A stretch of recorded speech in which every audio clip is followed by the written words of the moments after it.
सवतकडा धबधब्यात 17 वर्षीय युवकाचा बुडून मृत्यू।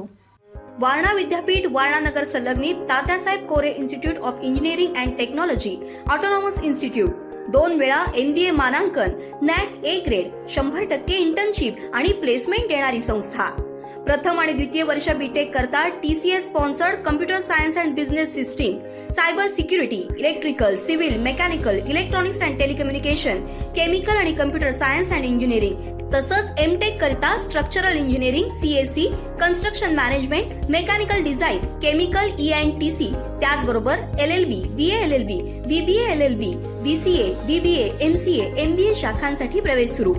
वारणा विद्यापीठाच्या निसर्गरम्य परिसरात हॉस्टेल, मेस, बस, NCC, NSS, भव्य क्रीडांगण अशा सर्व सुविधांनी परिपूर्ण 1983 पासून तज्ञ आणि अनुभवी प्राध्यापकांमार्फत दर्जेदार शिक्षण देणारी संस्था TKIET वारणानगर ऑटोनॉमस इन्स्टिट्यूट। प्रवेश संपर्क 9421 26 19 92।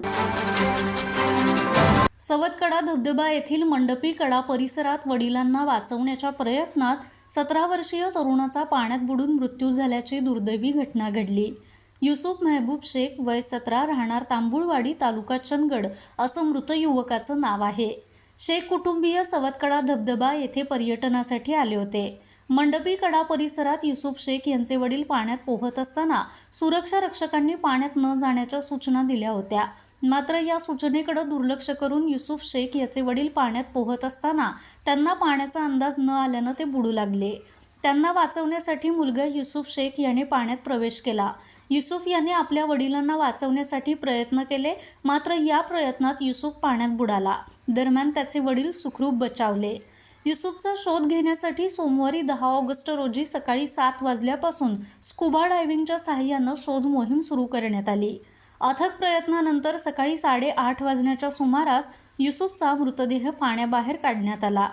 पुढील तपासणीसाठी मृतदेह पोलिसांच्या ताब्यात देण्यात आलाय।